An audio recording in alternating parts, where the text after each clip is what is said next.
बिस्मिल्लाहिर्रहमानिर्रहीम। अच्छा जी बच्चों, हम लोग जो पास्ट पेपर MCQ सेशन को आज स्टार्ट करने जा रहे हैं, इसमें एक तो हम ना स्मार्ट सिलेबस के मुताबिक जितने भी टॉपिक्स हैं उन टॉपिक्स के पास्ट पेपर्स के जो MCQs हैं ना, स्टेटमेंट वाइज मैं आप लोगों को वो सारे MCQs लिखवाऊंगा। मतलब पूरा MCQ नहीं लिखवाऊंगा, उस MCQ की लाइन लिखवाऊंगा। अब कुछ लाइनें बहुत ही आसान भी होंगी, कुछ चीज़ें ऐसी भी और कुछ चीज़ें ऐसी भी होंगी जो आप लोगों को बोर्ड के पेपर में आ सकती हैं, मगर वो अभी तक हो सकता है किसी पेपर में आई ना हो, मगर वो आ सकती हैं। तो ये चीज़ें मैंने आप लोगों को अपने इस सेशन के अंदर सिखानी है। तो बच्चों, आप लोगों ने इन चीज़ों को बड़े अच्छे तरीके से ध्यान से समझना है। बेशक आप लोग जितने मर्जी अच्छे पावे हैं, आप लोगों को सारा कुछ आता है, मगर फिर भी आप लोग जो है जी लाजमी चीज़ों को नोट करेंगे। ठीक है, अच्छे तरीके से इनको पॉइंट्स को, ठीक है जी, आप लोगों ने नोट करना है और इसको अच्छे तरीके से समझना है। तो सबसे पहले सेकेंड ईयर की फिज़िक्स का बच्चों हमारा चैप्टर नंबर 12 है। इस चैप्टर नंबर 12 में स्मार्ट सिलेबस के मुताबिक सबसे पहला जो टॉपिक आ रहा है बच्चों, वो आ रहा है electric field lines. Electric field lines. अब इन इलेक्ट्रिक फील्ड लाइंस के टॉपिक में पहले मैं आप लोगों को कुछ इसकी बेसिक बातें बता दूंगा, फिर मैं आप लोगों को MCQ इसके बोल के, ठीक है, लिखवाता जाऊंगा, साथ साथ आप लोग उसको नोट करते जाएंगे। और जब कल को आप लोगों ने MCQs की प्रिपरेशन करनी है ना, आपको किसी भी की बुक की या किसी भी पास्ट पेपर की ज़रूरत नहीं है। आप लोगों ने यहीं से इसको ओपन करना है और इसी के नोट्स जो आप लोगों ने बनाए होंगे इसके मुताबिक आप लोगों ने इनको करना शुरू कर देना है। तो ज़रा पहले मुझे बता दें, आवाज़ क्लियर आ रही है? हैंड रेज़ कर दें, क्योंकि कई बच्चे कह रहे हैं सर, एक बच्चे का मैसेज आया सर आवाज़ क्लियर नहीं है, तो हैंड रेज़ कर दें ताकि मुझे आइडिया हो। जी क्लियर है, ठीक है। तो बच्चे जिसकी आवाज़ क्लियर नहीं है वो थोड़ा अपने इंटरनेट के कनेक्शन को आप एक मरतबा दोबारा से देख लें, ठीक है। लो जी स्टार्ट करते हैं बच्चों, electric field lines. Electric field lines में से सबसे पहला MCQ जो बनता है वो ये बनता है जी कि इलेक्ट्रिक फील्ड लाइंस को सबसे पहले डिस्कवर किसने किया, मतलब एक्सप्लेन किसने किया सबसे पहले, कौन सा साइंटिस्ट था ऐसा? तो ज़रा मुझे बताएं कौन सा साइंटिस्ट था बच्चों? माइकल फेराडे, जिनको प्यार से फराडिया है बच्चों। माइकल फेराडे ने सबसे पहले इलेक्ट्रिक फील्ड लाइंस को एक्सप्लेन किया। एक ये बड़ा इंपॉर्टेंट MCQ, पॉइंट्स लिखते जाने आप लोगों ने छोटे छोटे इसके बारे में। फिर दूसरे नंबर पे आप लोगों को पता है कि माइकल फेराडे अंकल ने इलेक्ट्रिक फील्ड लाइंस को एक्सप्लेन किया था, और किसी भी चार्ज के गिर्द, किसी भी चार्ज के सराउंडिंग्स में इलेक्ट्रिक फील्ड लाइंस कितनी डायमेंशंस में होती हैं? जी वेरी इंपॉर्टेंट MCQ कि किसी भी चार्ज के गिर्द जो इलेक्ट्रिक फील्ड लाइंस होती हैं वो इलेक्ट्रिक फील्ड लाइंस कितनी डायमेंशंस में होती है? 2 डायमेंशंस में, 3 डायमेंशन में या 4 डायमेंशंस में? यस। तो बच्चों याद रखिएगा, बड़ा इंपॉर्टेंट MCQ है, किसी भी चार्ज के गिर्द जो इलेक्ट्रिक फील्ड लाइंस होती हैं वो 3 डायमेंशंस में होती हैं। वेरी इंपॉर्टेंट MCQ, ठीक है। इसके बाद बच्चों आप लोगों को यह भी पता है कि इलेक्ट्रिक फील्ड लाइंस क्या रिप्रेजेंट करती हैं? इलेक्ट्रिक फील्ड लाइंस क्या रिप्रेजेंट करती हैं? 2 चीजें रिप्रेजेंट करती हैं बच्चों। Number 1 direction of electric field को रिप्रेजेंट करती हैं, और number 2 strength of electric field को, इलेक्ट्रिक फील्ड की ताकत को रिप्रेजेंट करती हैं। स्ट्रेंथ ऑफ इलेक्ट्रिक फील्ड को रिप्रेजेंट करती हैं। हमारे कई चैप्टर्स के ऊपर 2 दिन लगेंगे, कई के ऊपर 3 दिन लगेंगे, कुछ चैप्टर्स के ऊपर हमारे बच्चों 1 दिन भी लग सकता है। तो ये डिपेंड करता है कि हमारे पास किस तादाद में, मतलब किस टॉपिक में से, किस चैप्टर में से ज़्यादा नंबर ऑफ MCQs टिपिकल पूछे गए हैं, आसान पूछे गए हैं, वट एवर जो भी है वो आप लोगों को खुद ही इंशाल्लाह वक्त के साथ साथ पता चलता जाएगा। अब इसके बाद बच्चों नेक्स्ट आप लोगों को पता है इलेक्ट्रिक फील्ड लाइंस में पॉजिटिव चार्ज की जो इलेक्ट्रिक फील्ड होती है वो क्या होती है? और आपको पता है बोर्ड के पेपर में ना मुश्किल MCQs नहीं आते। हम लोग यहाँ पर नॉर्मल चीज़ें पढ़ेंगे ताकि आप लोगों की रिवीजन हो, ठीक है। जो इंपॉर्टेंट चीज़ें पास्ट पेपर में कई MCQs हैं, मैं आप लोगों को दिखाऊंगा यहाँ पर, उनके आंसर्स ही गलत लगे होते हैं, ठीक है, आप लोगों के पास मौका है कि आप लोगों ने एमसीक्यूज को अच्छे तरीके से कर लें, ताकि आपको बार बार बाद में किसी टीचर को मैसेज करके ना पूछना पड़े सर मेरा आंसर तो ये निकल रहा है, तो ये पास्ट पेपर में ये आंसर लगा हुआ है, तो उसकी आपको इंशाल्लाह ज़रूरत नहीं पड़ेगी। तो बच्चों पॉजिटिव चार्ज की इलेक्ट्रिक फील्ड लाइंस आपको पता है क्या होती हैं, ऑप्शन वहां पर लिखी होती है रेडियली आउटवर्ड, रेडियली इनवर्ड, ठीक है, वगैरह वगैरह। तो बच्चों रेडियली आउटवर्ड होती है। जबकि नेगेटिव चार्ज की इलेक्ट्रिक फील्ड लाइंस क्या होती हैं, नेगेटिव चार्ज की इलेक्ट्रिक फील्ड लाइंस बच्चों रेडियली इनवर्ड होती हैं। पॉजिटिव चार्ज की electric field lines radially outward, negative charge की electric field lines radially inward. अच्छा, और उसके बाद बच्चों यहां पर एक बड़ा ही इंपॉर्टेंट पॉइंट है कि electric zero field support, zero, ये लाइन लिख लें जरा, जीरो फील्ड सपोर्ट। अगर ये जीरो फील्ड सपोर्ट ना पूछा हो तो इसी को हम लोग बोलते हैं न्यूट्रल जोन, न्यूट्रल जोन, या हम लोग इसको बोल देते हैं बच्चों फील्ड फ्री रीजन। ये तीन इसके बारे में पॉइंट है, neutral zone, zero field support या फील्ड फ्री रीजन। ये तीनों एक ही चीजें हैं, field free region, neutral zone या zero field support. Always exist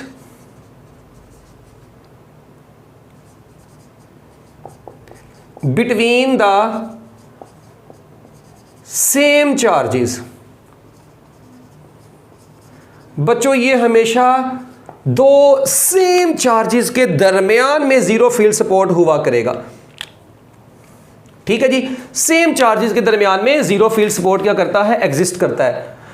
ठीक है, ये लाइन लिख लें। उसके बाद अब इस लाइन की एक्सप्लेनेशन है थोड़ी सी, ये मैं बता इसलिए रहा हूं क्योंकि अब ये एमसीक्यू एक मरतबा पेपर में आया था जी, जीरो फील्ड सपोर्ट, ठीक है जी, एग्जिस्ट आगे लिखा हुआ था आउटसाइड इनसाइड यानी बिटवीन, ठीक है, या left side of the Q1 right side of the Q2 if the charges are similar. तो याद रखिएगा सिमिलर चार्जेस के दरमियान में हमेशा, ये मैं कहता हूं जी एक चार्ज है Q1, एक दूसरा चार्ज है बच्चों Q2, ये लें, ये दो चार्जेस हैं आप लोगों के पास। मैं कहता हूं ये भी पॉजिटिव है और ये भी पॉजिटिव है, तो बताएं कि आपको पता है पॉजिटिव चार्ज की, ये पॉजिटिव Q1 की इलेक्ट्रिक फील्ड लाइन इधर ऐसे, मतलब ये इलेक्ट्रिक फील्ड इंटरसेक्ट नहीं कर रही, वो बाय मिस्टेक ऐसे बन गई है, ऐसे ये इधर से बाहर को निकल रही है, इधर से Q2 की बाहर को निकल रही है, और ये दोनों एक दूसरे को क्या कर रहे हैं आपको पता है, similar charges repel each other. तो बच्चों इनकी इलेक्ट्रिक फील्ड लाइंस भी एक दूसरे को क्या कर रही हैं, रिपेल कर रही हैं। और क्या हो रहा है, इनके दरमियान में कोई ऐसा रीजन आ जाया करेगा जिसको हम लोग जीरो फील्ड सपोर्ट ZFS लिखा है मैंने, जहां पर जीरो फील्ड रीजन कहीं पर आया करेगा। तो ये जो जीरो फील्ड रीजन आप लोगों को नजर आएगा दो सिमिलर चार्जेस के दरमियान में। अब बच्चे कहते हैं सर जी ये जो जीरो फील्ड सपोर्ट है क्या ये बिल्कुल सेंटर में ही होता है, बताएं क्या ये जीरो फील्ड, ये तो माना कि जीरो फील्ड सपोर्ट हमेशा दो सिमिलर चार्जेस के दरमियान में एग्जिस्ट करता है, ये एक बड़ा इंपॉर्टेंट एमसीक्यू है। अब दूसरी बात ये है क्या हमेशा सेंटर में होगा, हाँ जी, याद रखिएगा बच्चों अगर दोनों चार्जेस की मैग्नीट्यूड सेम हो, लेट्स सपोज मैं कहता हूं ये 5 माइक्रोकूलम्ब है, ये भी 5 माइक्रोकूलम्ब है, तो याद रखिएगा if two charges have same magnitude and same nature then the zero field support will lie at the mid point of the distance between the charges. बच्चों चार्जेस के दरमियान में जो डिस्टेंस होगा उसके मिड पॉइंट के ऊपर लाई करेगा वो पॉइंट।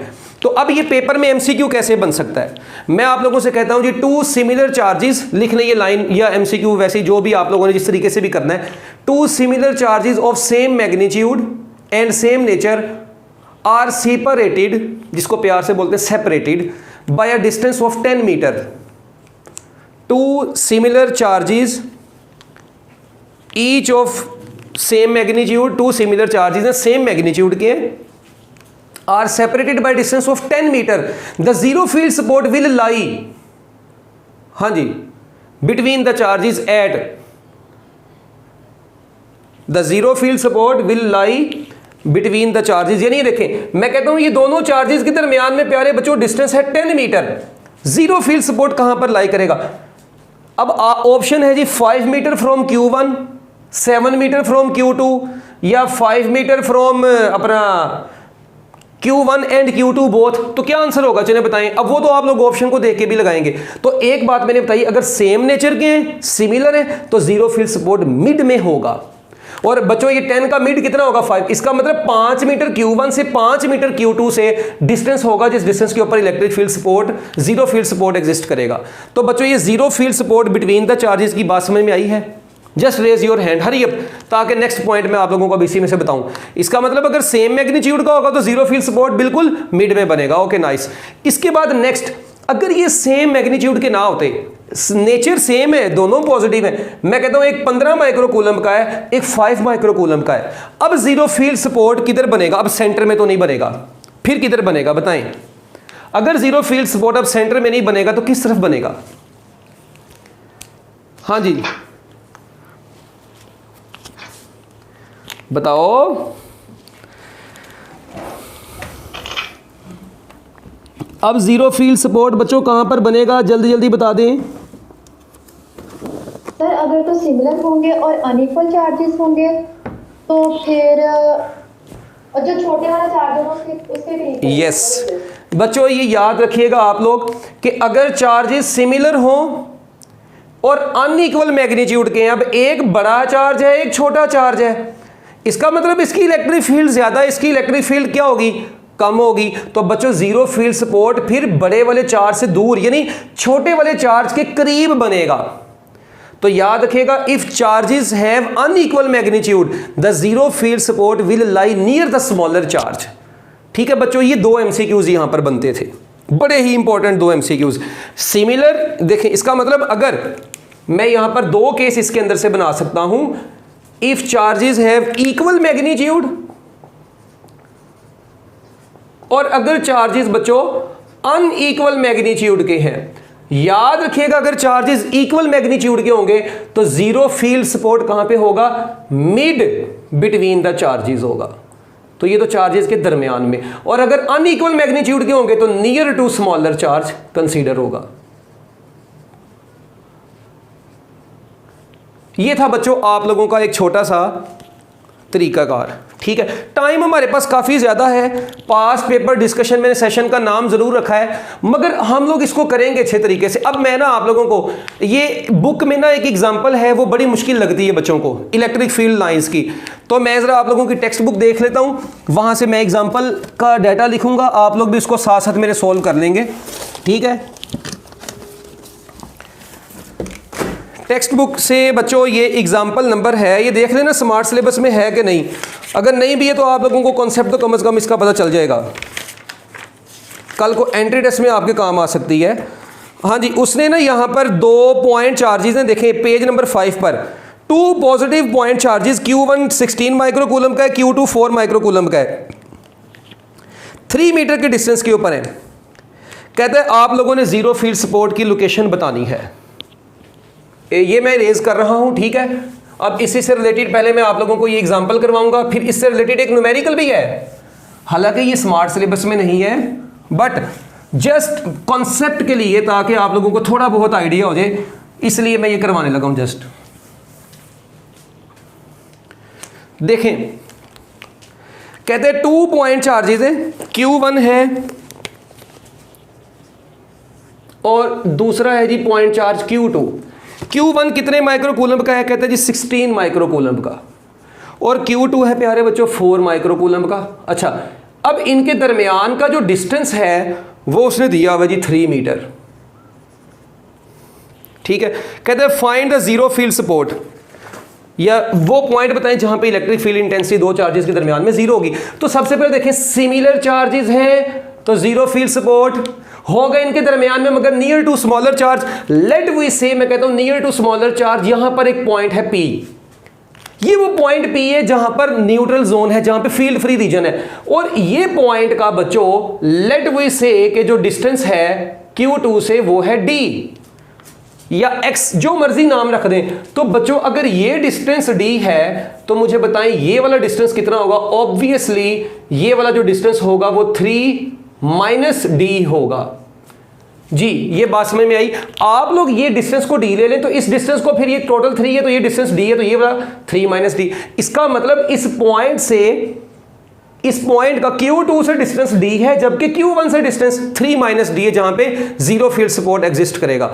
अब आप लोग क्या काम करेंगे? इसका मतलब ये वो पॉइंट है जहां पर इलेक्ट्रिक फील्ड दोनों चार्जेस की वजह से क्या है, जीरो है। यानी कि मैं ये कह सकता हूं कि दोनों चार्जेस की इलेक्ट्रिक फील्ड की मैग्नीट्यूड यहां पर इस पॉइंट पी पर एक दूसरे के इक्वल होगी। अब इलेक्ट्रिक फील्ड की मैग्नीट्यूड कैलकुलेट करने का फार्मूला आप लोगों को पता है, के क्यू ओवर आर स्क्वायर होता है। अब के तो आ गया यहां पर कूलम्स कांस्टेंट क्यू, E1 के लिए चार्ज होगा Q1 और Q1 का जो डिस्टेंस है पॉइंट से वो है बच्चों 3 माइनस डी, तो यहां पर आ गया स्क्वायर इज इक्वल टू यहां पर आया के। अब ये E2 के लिए Q2 होगा तो के Q2 डिवाइडेड बाय और इसका डिस्टेंस कितना है D, तो यहां पे आ गया D स्क्वायर। अब ये देखें ये के इस के से कटा, जरा शूटर अब इसको देखना है, जब के से कटा तो बच्चों क्या बना, Q1 कितना है जी 16 डिवाइडेड बाय 3 माइनस डी का whole square is equal to 4 over d का स्क्वायर। अब आप लोग एक काम करें, क्या काम करेंगे, के तो के से कट गया, यहां पर अब इसको सोल्व भी करना है, बस अंडर रूट ले लें दोनों साइडों पर। 16 का अंडर रूट हो जाएगा 4, नीचे आ जाएगा 3 माइनस डी इज इक्वल 4 का अंडर रूट हो जाएगा 2 और नीचे आ जाएगा डी, ऐसे। तो बच्चों ये कितना बन गया, जरब चिल्ले पाई आदि क्रॉस मल्टीप्लिकेशन डी को तो ले जाए, 4d is equal to 2 into 3 minus d. अब बच्चों 4d बराबर आ गया 6 माइनस 2d, और यहां से आप लोग देखें ये 2d उधर जाएगा तो कितना हो जाएगा 6d हो जाएगा, ठीक है ना, 2d उधर जाएगा प्लस हो जाएगा 6d इज इक्वल टू 6, तो d is equal to 1 metre. इसका मतलब है कि ये d कितना आया 1 मीटर। इसका मतलब इस पॉइंट्स का Q2 से डिस्टेंस होगा 1 मीटर जबकि Q2 से 2 मीटर। इसका मतलब Q2 से 2 मीटर और Q1 से 2 मीटर और Q2 से 1 मीटर के डिस्टेंस के ऊपर electric field support, zero field support आपको हासिल होगा। ये देखें ये D है 1, Q2 से 1, Q1 से 2, क्योंकि 3 माइनस 1 2 आएगा, इस डिस्टेंस के ऊपर जीरो फील्ड सपोर्ट एग्जिस्ट करेगा। इज इट ओके जी बच्चों, हरी अप, क्या जीरो फील्ड सपोर्ट ओके है, ले जी ओके जी गुड।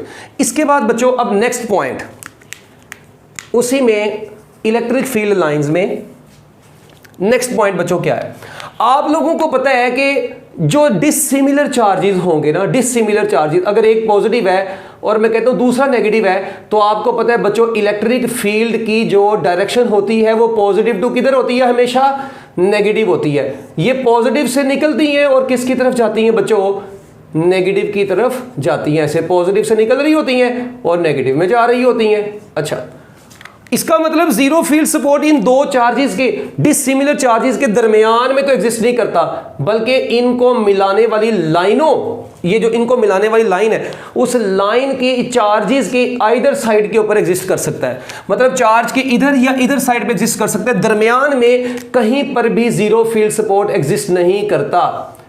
अगर चार्जेस बच्चों क्या होंगे, अगर चार्जेस डिसिमिलर है तो जीरो फील्ड सपोर्ट कभी भी उनके दरमियान में नहीं हुआ करेगा, उनकी दोनों साइडों में से किसी भी एक साइड पर, और जाहिर बात है किसके करीब होगा, स्मॉलर चार्ज के करीब हुआ करेगा। ठीक हो गया ओके। इससे रिलेटेड आपकी बुक में न्यूमेरिकल भी है, ठीक है। अब वो तरीका मैं सपोज करते ही देखें, मैं आपको ये तरीका बताता हूं जी, ये Q1 है, ये Q2 है, ठीक है। अब जो भी आप लोगों के पास मैं कहता हूं जी Q1 छोटा है, तो Q1 अगर छोटा है, ये टोटल डिस्टेंस है इनके दरमियान में D, ये टोटल डिस्टेंस इनके दरमियान में कितना है D। अब मैं कहता हूं जी सपोज करते हैं जीरो फील्ड सपोर्ट इस पॉइंट पर है, Q1 छोटा है डिसिमिलर नेचर के, एक पॉजिटिव है एक नेगेटिव है, तो नेगेटिव या पॉजिटिव के साइन को तो बस आपने ये देखना है कि ये दरमियान में नहीं है, उसकी वजह से ये पता चलेगा। फिर जो छोटा होगा उसके करीब आप लोगों ने पॉइंट ड्रॉ कर दिया करना है। लेट्स सपोज मैं कहता हूं Q1 is smaller than Q2, it means जो जीरो फील्ड सपोर्ट वाला पॉइंट होगा वो Q1 के करीब होगा। अब Q1 का डिस्टेंस आप लोग कह लें x, ये डिस्टेंस सपोज करें मैं आपको कहता हूं जी d है, चले d ही कर लें। अब ये डिस्टेंस है x, तो अब इस पॉइंट का Q1 से डिस्टेंस है x, Q2 से x प्लस d है। अब इस पॉइंट पर जब इलेक्ट्रिक फील्ड आप लोग अप्लाई करेंगे तो बच्चों मुझे बताएं, यानी इलेक्ट्रिक फील्ड का कॉन्सेप्ट तो E1 is equal to E2, तो आएगा k Q1 ओवर x का square is equal to k Q2 over x plus d का होल स्क्वायर। ये मेरे ख्याल आपकी बुक वाला न्यूमेरिकल है। तो लो जी, ये Q1 over x square is equal to Q2 over x plus d का होल स्क्वायर। अब d आपको पता हो तो आप लोग इसी तरीके से कैलकुलेशन कर सकते हैं, Q1 और Q2 भी पता हो तो आप लोग x निकाल सकते हैं या d निकाल सकते हैं। इज इट ओके ओके बच्चों। अच्छा, ये उस वक्त है अगर चार्जेस की मैग्नीट्यूड अनइक्वल है। मैं कहता हूं यार कि ये नहीं, ये सपोज करें ये ऐसा था कुछ, ये -5 माइक्रो कूलम था और ये 10 माइक्रो कूलम था, ऐसे था। अच्छा अगर मैं कहता हूँ तो फिर ये सारा काम किया, अगर ये और ये दोनों सिमिलर चार्जेस होते, मतलब नेचर इनकी क्या है, ये देखें, एक नेगेटिव है दूसरा क्या है पॉजिटिव, सेम मैग्नीट्यूड के, मगर नेचर उनकी ऑपोजिट है, तब जीरो फील्ड सपोर्ट कहाँ पे होना था बताएं। अगर चार्जेस अनइक्वल मैग्नीट्यूड के हैं फिर तो स्मॉलर चार्ज के करीब है, ऑब्वियस सी बात है, पता चल गया। अगर अनइक्वल है और छोटे चार्ज के करीब जीरो फील्ड सपोर्ट, अगर इक्वल मैग्नीट्यूड के हो, मतलब ये -5 माइक्रो कूलम है, ये भी -5 माइक्रो कूलम है, फिर क्या होगा जल्दी बताएं। अगर चार्जेस अनइक्वल मैग्नीट्यूड के हुए तो फिर जीरो फील्ड सपोर्ट कहां पे बनेगा। हाँ बस क्या होगा, अब गूंगे हो गए हो क्यों भाई। माशाल्लाह कुछ लोग यहाँ पे एक्सपीरियंस्ड भी बैठे हुए हैं, जिन्होंने पहले पढ़ा हुआ है, एंट्री टेस्ट में भी पढ़ा हुआ है, पैरेलल में भी। हाँ जी, अगर चार्जेस इक्वल मैग्नीट्यूड के होंगे, कहते हैं जी इन्फिनिटी पर, वेरी नाइस चूस, शर्म नहीं आती है। दोनों साइड पे एग्जिस्ट नहीं करेगा कहीं? यस, अगर दोनों चार्जेस इक्वल मैग्नीट्यूड के हुए, मगर नेचर डिफरेंट है, एक पॉजिटिव एक नेगेटिव, अगर इक्वल मैग्नीट्यूड के, तो बच्चों जीरो फील्ड सपोर्ट, जितना जीरो फील्ड सपोर्ट का डिस्टेंस Q1 से होगा उतना ही Q2 से होगा। Zero field support will exist at both side of the charges, on other side of both charges, ये कहेंगे other sides of both charges से इक्वल डिस्टेंस के ऊपर वो बनेगा जीरो फील्ड सपोर्ट। ठीक है, ये बात यहां पर हो गई, यानी मैं अब यहां पर केस लिख देता हूं ना, अगर अनइक्वल के हैं और अगर इक्वल मैग्नीट्यूड के हैं, दो केस बन गए इसमें भी। अगर अनइक्वल के हैं तो नियर टू स्मॉलर चार्ज, ये तो बात डन होगी, नियर टू स्मॉलर चार्ज। मगर अगर वो इक्वल मैग्नीट्यूड के हैं तो फिर तो बच्चों फिर at equal distance on other sides of both charges। ये लें, नोट करें, शाबाश, जल्दी जल्दी। उसके बाद आखिरी पॉइंट बच्चों, एक आइसोलेटेड चार्ज हो, एक सिंगल चार्ज है, ये देखें, एक ये चार्ज है यार, इस चार्ज के गिर्द जीरो फील्ड सपोर्ट कहां पर एग्जिस्ट करेगा। आइसोलेटेड चार्ज का जीरो फील्ड सपोर्ट कहां पर होता है। हाँ जी, zero field support of an isolated charge. वाह, अच्छा, गुड। बच्चों याद रखिएगा, जीरो फील्ड सपोर्ट किसी आइसोलेटेड चार्ज का हमेशा इन्फिनिटी पर होता है। उसकी वजह देखें ना, जीरो फील्ड, इसका ये आपको पता है ये लाइन कहां तक जा रही है, वो मरी तक जा रही है, नहीं पता। ओ भाई, E is equal to electric field due to point charge का फॉर्मूला होता है KQ/R²। E is equal to क्या होता है, KQ/R²। इसका मतलब ये इलेक्ट्रिक फील्ड जीरो उसी वक्त पॉसिबल है अगर ये डिस्टेंस कितना हो जाएगा, इनफाइनाइट, क्योंकि समथिंग ओवर इन्फिनिटी ही जीरो होता है। इसका मतलब मैं कह सकता हूं eight infinite distance from a point charge electric field intensity is zero, और आइसोलेटेड चार्ज का जीरो फील्ड सपोर्ट इन्फिनिटी पर होता है। तो ये बच्चों कुछ केसेस है, एंट्री टेस्ट के हवाले से भी कुछ बातें इसमें हो गई हैं और कुछ जनरल बातें भी आप लोगों के सामने मैंने एक्सप्लेन कर दी हैं। Is it okay? अब आप लोग यहां पर बच्चों नेक्स्ट, अब बोर्ड के पेपर में इतने मुश्किल भी नहीं आते भाई, ठीक है, अभी परेशान होने की बात नहीं। इसको इरेज कर दूं,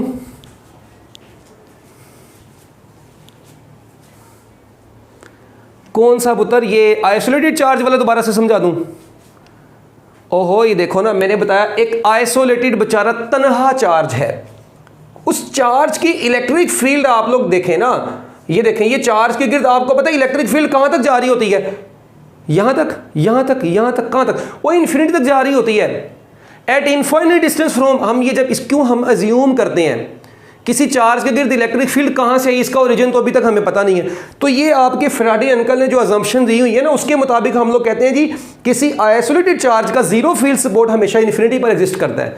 आप एक चार्ज से इनफाइनाइट डिस्टेंस के ऊपर जाएंगे तो इलेक्ट्रिक फील्ड जीरो होगी। हाँ, कम होती जा रही, कम होती जा रही, कम होती जा रही, कम होती जा रही, दूर जाते जाएं, कम होती जा रही है, कम होती जा रही है। E is inversely proportional to R² के हिसाब से। इसका मतलब दूर जाते जा रहे हैं, डिस्टेंस बढ़ता जा रहा है, R बढ़ता जा रहा है, E कम होता जा रहा है। जीरो कहां पे होगी, इन्फिनिटी पर जाके ही होगी। तो आइसोलेटेड चार्ज की इलेक्ट्रिक फील्ड इंटेंसिटी जीरो होती है इन्फिनिटी के ऊपर।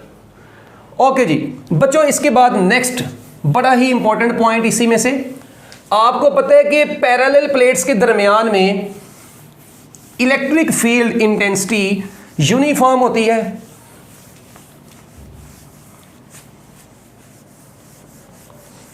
लिखें छोटे छोटे पॉइंट। पहला पॉइंट लिखें जी,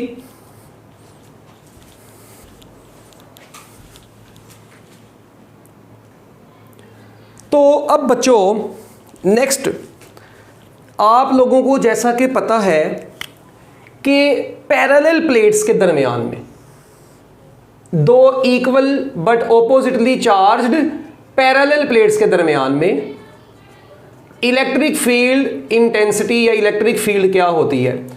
तो बच्चों सबसे पहले तो आपको पता होना चाहिए कि inside the plates electric field is uniform, जबकि at the edges electric field is non uniform. Electric field is non uniform. पुत्र अपना माइक ऑफ रखें, हीरा पुत्र, ये देखें जरा पॉजिटिव, ये देखें इलेक्ट्रिक फील्ड, दो पॉइंट लिख लें यहां पे, electric field intensity, electric field inside plates is uniform. बच्चों प्लेटों के दरमियान में जो इलेक्ट्रिक फील्ड है वो क्या है, यूनिफॉर्म है, जबकि electric field at the edges of the plates, electric field at the edges of the plates is non uniform. अब कोई बच्चा मुझे बता देगा what is difference between uniform and non uniform electric field. Yes बिल्कुल आप लोग बता सकते हैं, क्योंकि आप लोग माशाल्लाह पहले ही पापी हैं। ये देखें यूनिफॉर्म इलेक्ट्रिक फील्ड किसको बोलते हैं, ऐसी इलेक्ट्रिक फील्ड लाइन जो एक दूसरे के साथ इक्वल डिस्टेंस के ऊपर हो। अगर दो लाइंस के दरमियान में इक्वल डिस्टेंस हो, अगर वो एक दूसरे के पैरेलल हो, अगर वो एक दूसरे के सेम डायरेक्शन में हो, अगर इलेक्ट्रिक फील्ड लाइंस सेम हो, पैरेलल हो, सेम डायरेक्शन में हो, पैरेलल हो, इक्वली डिस्टेंस हो, तो हम लोग कहते हैं वो इलेक्ट्रिक फील्ड क्या है, यूनिफॉर्म है। और याद रखिएगा ये इलेक्ट्रिक फील्ड लाइंस जहां पर यूनिफॉर्म होती है वहां पर ये यूजुअली एक दूसरे के क्या होती हैं, क्लोजर होती हैं। और क्लोजर होने की वजह से हम लोग कहते हैं inside the plates electric field is stronger.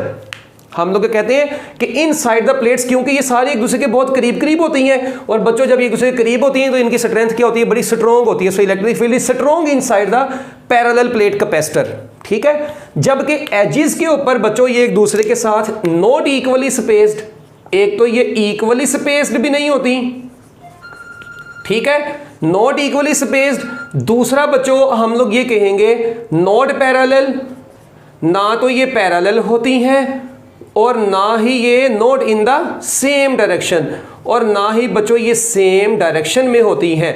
तो याद रखिएगा, और ये क्योंकि एक दूसरे से फार अवे हो जाती हैं, एक दूसरे से दूर दूर हो जाती हैं, और जब इलेक्ट्रिक फील्ड लाइंस एक दूसरे से दूर दूर होती हैं हम लोग कहते हैं कि वहां पर ये क्या होती हैं, वीकर होती हैं। इसका मतलब वहां पर ये क्या होंगी, वीकर होंगी। तो याद रखिएगा एजिस पर इलेक्ट्रिक फील्ड वीकर होती है, इनसाइड इलेक्ट्रिक फील्ड स्ट्रॉन्ग होती है, क्योंकि इनसाइड एक दूसरे के करीब करीब होती हैं, एजिस पर एक दूसरे से दूर दूर होना शुरू हो जाती हैं।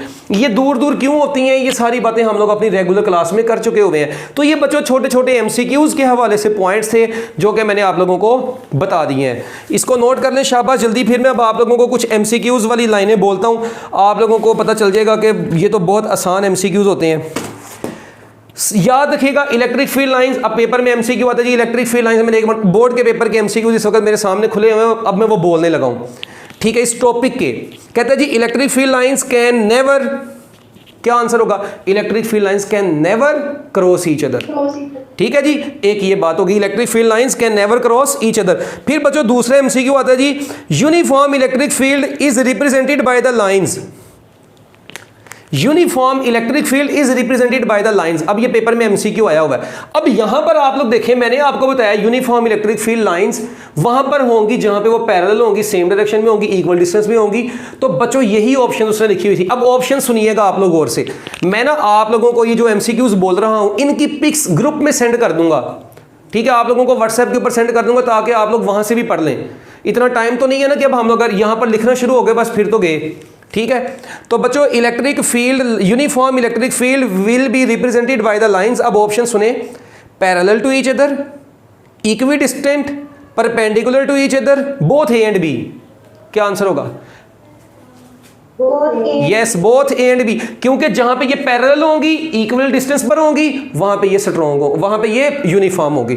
ठीक हो गया बच्चों, तो ये एक एमसीक्यू आया हुआ था। उसके बाद the electric lines of force determine the direction strength of, बच्चों electric lines of force determines the strength of electric field. Electric lines of force की तादाद इलेक्ट्रिक फील्ड की स्ट्रेंथ को बताती है। उसके बाद ये कहता है एक बड़ा इंपॉर्टेंट एमसीक्यू, कहता है जी the electric lines of force, the electric lines of force, सुनिएगा सवाल गौर से, बोर्ड के पेपर का सवाल। The electric lines of force, option सुने, physically exist everywhere, physically exist near the charges, physically exist around the charges, या are imaginary lines. हाँ जी, किसी भी चार्ज के गिर्द, वाह तुम लोग तो लायक हो गए हो, किसी भी चार्ज के गिर्द electric field lines imaginary lines होती हैं। ठीक है, ये फिजिकली नहीं होती।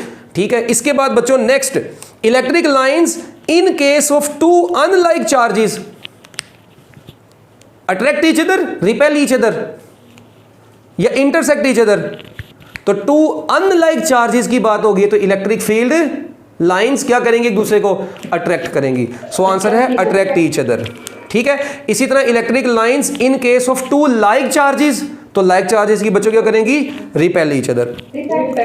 ओके, उसके बाद the electric lines, the electric field lines from a charge emerge only in one dimension, two dimension, three dimension. So answer is three dimension. तो ये देखें, जो कुछ मैंने बोला मैक्सिमम चीजें ये पास पेपर के एमसीक्यूज में आई हुई हैं। ठीक है, ये अब आप लोग सोच रहे होंगे सर ने वो जो इतनी लंबी कहानी बताई थी, वो सिमिलर चार्जेस, ये वो, भाई बोर्ड के पेपर में इतना मुश्किल सवाल नहीं आता। हाँ, वो मैंने इसलिए बता दिया, अल्लाह ना करे अगर आ जाए फिर, तो वो बस एवं एक ऑप्शन के तौर पे आप लोग अपने माइंड के अंदर रख सकते हैं। इसके बाद बच्चों एक और यहां पर बड़ी इंपॉर्टेंट मुझे लाइन नजर आ रही थी, पता नहीं किधर गायब होगी। हाँ, the tangent to field line at any point gives the direction of electric field intensity की डायरेक्शन आप लोगों को जब चार्जेस डिसिमिलर हो या उनकी इलेक्ट्रिक फील्ड लाइंस। ये देखें, मैं आपको कहता हूं बच्चों, पहले मुझे ये बताओ, ये इलेक्ट्रिक, अब पेपर में ना एक मरतबा मैंने एमसीक्यू देखा, बड़ा सिंपल सा एमसीक्यू था। उसने लिखा हुआ था जी इलेक्ट्रिक फील्ड नियर आ स्मॉल, और पुत्र क्या हुआ, ओहो अपना माइक ऑफ करो, पी के आए हो, लो साहब लाओ इनका, किधर से आ जाते हैं।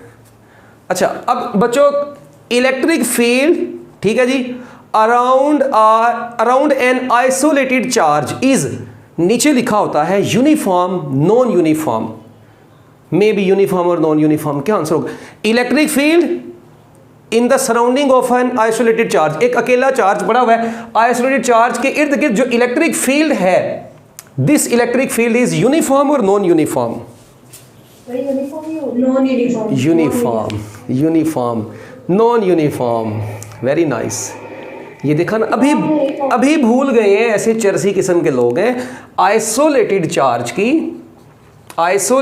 चार्ज की इलेक्ट्रिक फील्ड हमेशा नॉन यूनिफॉर्म होती है। This is non uniform electric field. क्यों? ओ भाई, क्या ये लाइन और ये लाइन एक दूसरे के पैरेलल हैं?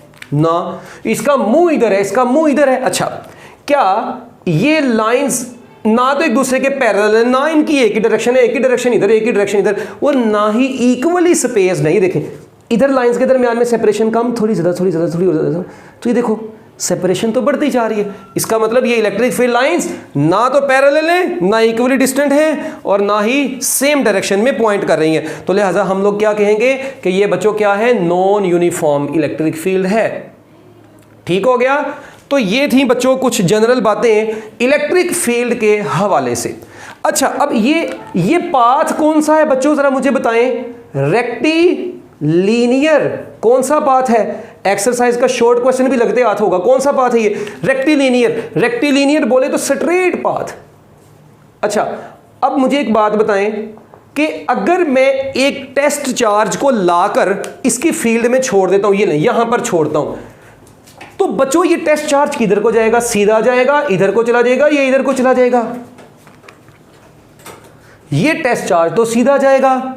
इसका मतलब क्यों? क्योंकि Coulomb's force is mutual force, वो तो हमेशा दो चार्जेस को मिलाने वाली लाइन के ऊपर एक्ट करती है। तो इन दोनों चार्जेस को मिलाने वाली लाइन ये, तो इस लाइन के अलोंग ये चार्ज जाएगा। इसका मतलब किसी नॉन यूनिफॉर्म इलेक्ट्रिक फील्ड में जो रेक्टिलिनियर हो, नॉन यूनिफॉर्म हो मगर रेक्टिलिनियर हो, किसी पॉइंट चार्ज को लाकर छोड़ दें तो बच्चों वो भी कौन से पाथ को फॉलो करेगा? रेक्टिलिनियर पाथ को ही फॉलो करेगा।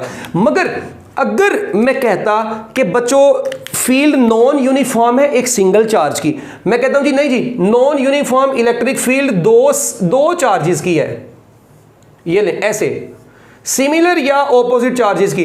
तो अगर मैं इस इलेक्ट्रिक फील्ड में बुला के किसी पॉइंट चार्ज को छोड़ता हूं तो बच्चों अब उसका पाथ सेम नहीं रहेगा, अब उसका पाथ रेक्टिलिनियर नहीं रहेगा, क्योंकि अब इलेक्ट्रिक फील्ड लाइंस रेक्टिलिनियर नहीं है। तो रेक्टिलिनियर पाथ उसी वक्त बनेगा जब इलेक्ट्रिक फील्ड लाइंस भी क्या होंगी? रेक्टिलिनियर होंगी। ओके बच्चों, तो ये आप लोगों के पास बेसिक सा क्वेश्चन था। अच्छा, अभी एक एमसीक्यू और जरा सुने। द स्ट्रेंथ, ये आपकी बुक में ग्रीन ब्लॉक में भी लिखा हुआ और वो एमसीक्यू में भी आ गया। कहते हैं the strength of electric field through an area is proportional to the number of lines per unit area passing parallel to area, perpendicular to area, anti parallel to area. दोबारा सुने, the strength of electric field through an area, कहता है electric field की strength through an area is proportional to the number of electric field lines passing through, the number of electric field lines passing through parallel to area, perpendicular to area, anti parallel to area। जल्दी बताओ ना यार, किसी भी बच्चों, तो इसका answer है परपेंडिकुलर टू द एरिया। ठीक है, ये आपकी बुक में ग्रीन ब्लॉक में लिखा हुआ और देख लेंगे एमसीक्यू आ गया था कि जब कोई एरिया परपेंडिकुलर पड़ा होगा तो उसके अंदर से maximum number of electric field lines उसमें से पास कर रही होंगी। उसके बाद बच्चों एक एमसीक्यू है जी, the field lines around a negative point charge are radially inward. ठीक है, उसके बाद the field lines of a positive point charge are radially outward. और उसके बाद बच्चों इलेक्ट्रिक फील्ड लाइंस की जो एंड पर प्रॉपर्टीज लिखी हैं वो ये पूछ सकता है, which of the following is not the property of electric field line. नीचे ऑप्शन लिखी हो सकती है, वो प्रॉपर्टीज आपको पता है, आप लोगों को वो प्रॉपर्टी याद है, जोन सी उनमें से नहीं होगी आप लोग उसके ऊपर टिक कर देंगे कि this is not the electric field line property. जो भी होगा वो आप लोगों को एमसीक्यू देख के समझ आ जाएगा, बस वो प्रॉपर्टीज आप लोगों ने अच्छे तरीके से ज़हन में रख लेनी है। लो बच्चों, इलेक्ट्रिक फील्ड लाइंस में से ना अगर कोई एमसीक्यू आएगा इनमें से बाहर से नहीं आएगा। जितना कुछ बता दिया ना इलेक्ट्रिक फील्ड लाइंस का, एक सिंगल एमसीक्यू भी इसमें से बाहर नहीं होने वाला। ठीक हो गया बच्चों, चलें आगे। इसके बाद हमारा नेक्स्ट टॉपिक जो है बच्चों वो इलेक्ट्रिक फ्लक्स का है। इलेक्ट्रिक फ्लक्स छोटे छोटे एमसीक्यू हैं ये, जो कि आप लोगों की जिंदगी में क्या लाते हैं? सुकून लाते हैं। आज हम लोग बस आज पहला दिन था इसलिए मैं चलो कह रहा हूँ कोई नहीं, खैर है थोड़ा शूटर बोल दूँ, वरना मैं तुम लोगों को पता है इतनी देर में 3 टॉपिक भड़का देने थे। ठीक है, ये देखें electric flux.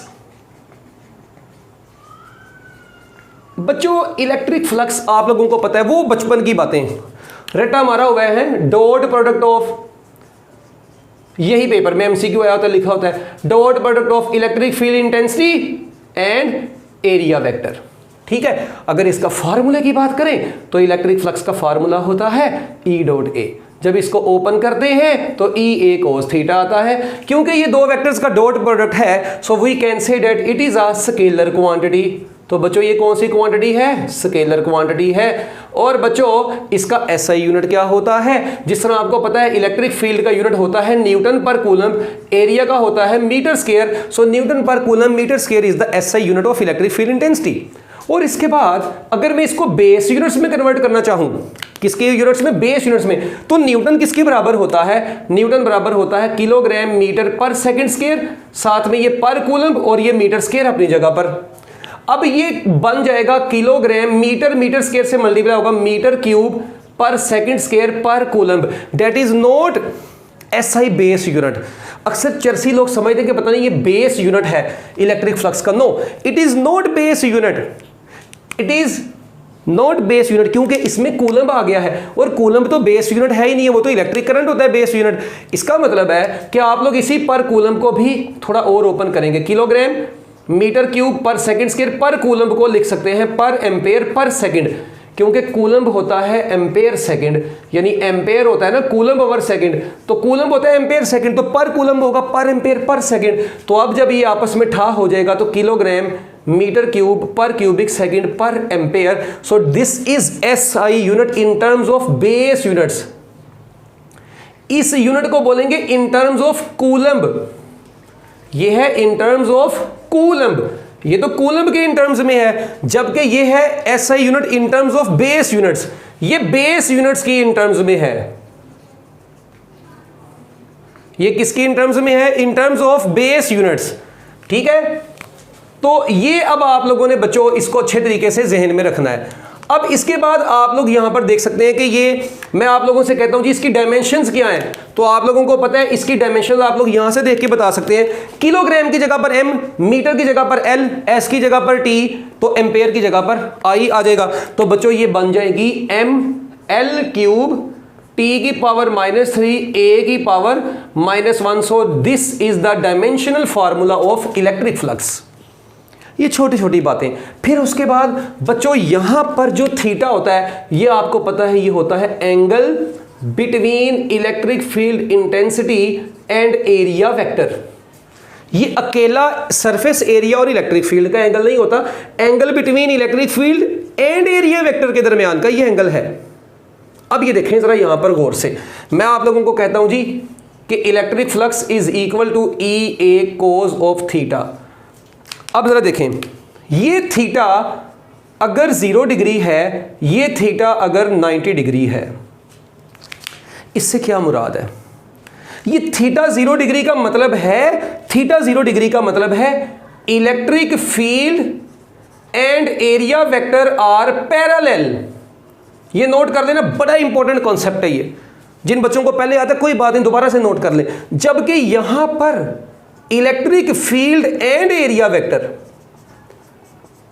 Are perpendicular, perpendicular होंगे तो 90, पैरेलल होंगे तो 0। अच्छा एक बात सुने, क्या जब इलेक्ट्रिक फील्ड और एरिया वेक्टर पैरेलल होते हैं तो सरफेस एरिया और इलेक्ट्रिक फील्ड उस वक्त क्या होते हैं? मैं तो लिखता हूं सरफेस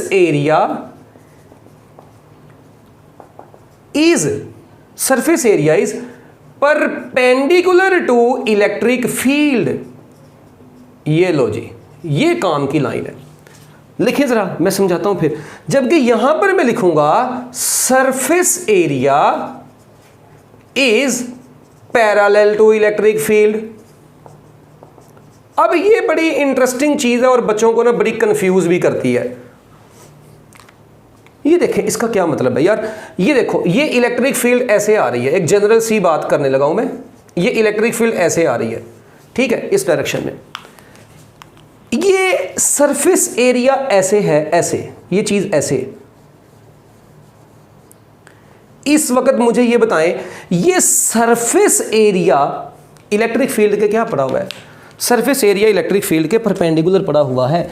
ये देखें जरा, ये देखें, सपोज करें ये इलेक्ट्रिक फील्ड आ रही थी ऐसे, ठीक है, और ये इलेक्ट्रिक फील्ड में ये सरफेस एरिया ऐसे पड़ा हुआ है। पहले सारी बातें छोड़ो, एरिया वेक्टर का कॉन्सेप्ट देखो। देखें एरिया वेक्टर आप लोगों को पता है क्या होता है? हम कहते हैं जी ये एक सरफेस है, ये क्या है? एक सरफेस है। इस सरफेस के परपेंडिकुलर एक वेक्टर होगा, ऐसा वेक्टर जो सरफेस के क्या हुआ करेगा? परपेंडिकुलर हुआ करेगा। और इस वेक्टर की लेंथ कितनी होगी? इसकी लेंथ उतनी होगी जितनी ये सरफेस एरिया की मैग्नीट्यूड होगी। लेट वी से, मैं कहता हूं the surface area of this book, ठीक है, ये इंडियन बुक है, ठीक है, इस बुक का जो सरफेस एरिया 10 मीटर स्क्वायर है, तो इस सरफेस के परपेंडिकुलर एक वेक्टर बनाएंगे जिसकी लेंथ भी कितनी होगी? 10 मीटर होगी। और ये एरिया, ये जो सरफेस एरिया के परपेंडिकुलर वेक्टर आपको नजर आ रहा है, ऐसा वेक्टर जो किसी भी सरफेस एरिया के परपेंडिकुलर हो और उसकी मैग्नीट्यूड सरफेस एरिया की मैग्नीट्यूड के बराबर हो, ऐसे वेक्टर को एरिया वेक्टर बोलते हैं। दोबारा सुने, area vector is a vector whose magnitude is equal to surface area and whose direction is outward drawn normal to that surface. Normal means perpendicular to that surface. It means ये area vector अब इसके perpendicular है ऐसे, surface ऐसे लेटी हुई है, area vector ऐसे है। अच्छा अब जरा देखें, अगर ये सरफेस एरिया कुछ यूं पड़ा था, इलेक्ट्रिक फील्ड आगे से आ रही है, सरफेस एरिया यूं पड़ा है, इस वक्त इसका एरिया वेक्टर किधर है? बाहर को। तो आप देखें सरफेस परपेंडिकुलर है मगर इसका एरिया वेक्टर इस वक्त किधर को है बच्चों? बाहर को। अच्छा अगर ये सरफेस ऐसे पड़ी हो तो इसका एरिया वेक्टर ऐसे ऊपर को होगा। तो जरा अब आप लोग यहां पर देख सकते हैं अपनी आसानी के लिए कि इधर एरिया वेक्टर इधर है और ये इलेक्ट्रिक फील्ड है। तो बताएं इलेक्ट्रिक फील्ड और एरिया वेक्टर क्या है? पैरेलल हैं। तो जब इलेक्ट्रिक फील्ड और एरिया वेक्टर पैरेलल हैं तो सरफेस उस वक्त क्या पड़ी हुई है, सरफेस उस वक्त बच्चों देखें सरफेस ऐसे पड़ी हुई है, सरफेस उस वक्त परपेंडिकुलर पड़ी हुई है इलेक्ट्रिक फील्ड के। वेरी इंपॉर्टेंट कॉन्सेप्ट, बार बार मैग्नेटिक फ्लक्स में भी आता है। अच्छा, उसके बाद अगर सरफेस ऐसे पड़ी हो, ये देखें अब सरफेस ऐसे लेटी हुई है ये बेचारी, अब देखें इसका मतलब अब सरफेस ऐसे है, अब सरफेस ऐसे है तो इलेक्ट्रिक फील्ड के ऐसे पैरेलल पड़ी है, जबकि इसका एरिया वेक्टर उस वक्त इलेक्ट्रिक फील्ड के क्या होगा, परपेंडिकुलर होगा। इसका मतलब जब सरफेस पैरेलल, जब सरफेस एरिया परपेंडिकुलर होता है तो इलेक्ट्रिक फील्ड और एरिया वेक्टर पैरेलल होते हैं, और जब एरिया वेक्टर और इलेक्ट्रिक फील्ड परपेंडिकुलर होते हैं तो सरफेस एरिया उस वक्त इलेक्ट्रिक फील्ड के क्या होता है, पैरेलल होता है। तो अब इन दोनों को मिलाकर क्या बनेगा, इलेक्ट्रिक फ्लक्स के फार्मूले में ई A cos 0 degree, cos 0 positive 1 होगा, इसका मतलब इलेक्ट्रिक फ्लक्स इज मैक्सिमम। तो बच्चों इलेक्ट्रिक फ्लक्स मैक्सिमम कब होगा, इलेक्ट्रिक फ्लक्स मैक्सिमम होगा जब इलेक्ट्रिक फील्ड और एरिया वेक्टर पैरेलल होंगे मगर surface area perpendicular to electric field हुआ करेगा। अच्छा, इसके बाद इधर देखें, इधर electric flux is equal to E A cos of 90 degree, so electric flux is zero, this zero electric flux is known as minimum electric flux. इसका मतलब ये इलेक्ट्रिक फ्लक्स मिनिमम कब होगा, जब सरफेस एरिया इलेक्ट्रिक फील्ड के parallel होगा या area vector और इलेक्ट्रिक फील्ड एक दूसरे के क्या होंगे, परपेंडिकुलर होंगे। Is it clear? Just raise your hands.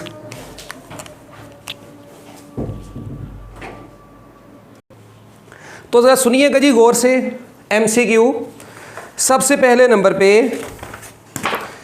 कहता है जी the number of electric lines, electric field lines passing through certain element of area is called, जल्दी जल्दी बोलते जाने answer, the number of electric field lines passing through any certain element of area is called electric flux. Nice.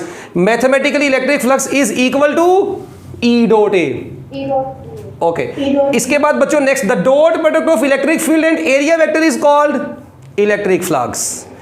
Okay good. इसके बाद electric flux is scalar और vector quantity, scalar quantity. SI unit of electric flux is newton per coulomb metre square. Okay nice. Electric flux is zero when, सुनना गौर से, electric flux is zero when area vector is perpendicular to electric field, area vector is parallel to electric field. हाँ जी, area vector is perpendicular, area vector is, ये देखें electric flux is zero when area vector is perpendicular to electric field. ठीक हो गया। आगे next, इसके बाद कहते हैं electric flux will be zero when, electric flux is zero when, आगे लिखा हुआ theta is equal to 0 degree, theta is equal to 90 degree, theta is equal to 180 degree, सिर्फ थीटा ही लिखा है तो theta is equal to 90 degree, theta 90 degree होगा तो इलेक्ट्रिक फ्लक्स क्या होगा, जीरो होगा। तो देखें यही एमसीक्यू आता है, मगर कई दफा स्टेटमेंट को ही बस थोड़ा सा चेंज करके एमसीक्यू दे दिया जाता है। आगे देखें नेक्स्ट, कहता है जी electric flux will be maximum if angle between E and A, यानी electric field and area vector के दरमियान में एंगल कितना होगा, 0 डिग्री। ओके, यही एमसीक्यू दोबारा भी आया।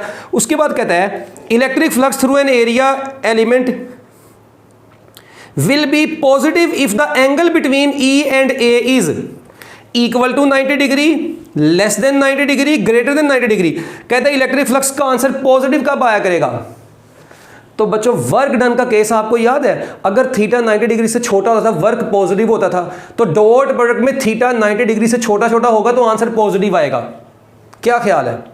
तो बच्चों याद रखिएगा theta is less than 90 degree, तो बच्चों इलेक्ट्रिक फ्लक्स क्या हुआ करेगा, पॉजिटिव हुआ करेगा। डन हो गया। इसके बाद electric flux through a surface depends upon, electric flux through a surface depends upon, option है area of the surface, magnitude of electric field, direction of the surface relative to electric field, all of these. Area, दोबारा से सुन लें, electric flux through a surface depends upon area, magnitude of electric field, direction of electric field, all of these. तो इसका answer है all of these. Okay, इसके बाद बच्चों आगे आता है जी electric flux through a surface enclosing a charge, वो इंशाल्लाह हम लोग कल पढ़ेंगे। कल हम लोग electric flux through a surface enclosing a charge के एमसीक्यूज करेंगे, गॉसेस लॉ के एमसीक्यूज करेंगे और इलेक्ट्रिक पोटेंशियल के एमसीक्यूज करेंगे। मतलब नेक्स्ट लेक्चर में मंडे को, फिर ट्यूसडे को हम कैपेसिटर करेंगे। 3 दिन में हम एक चैप्टर बड़ी आसानी से कवर करें तो हमारा इजीली जो है ना एमसीक्यूज का पोर्शन बड़े अच्छे तरीके से कवर हो सकता है। ठीक है बच्चों, तो ये था आप लोगों का छोटा सा आज का लेक्चर एमसीक्यूज के हवाले से।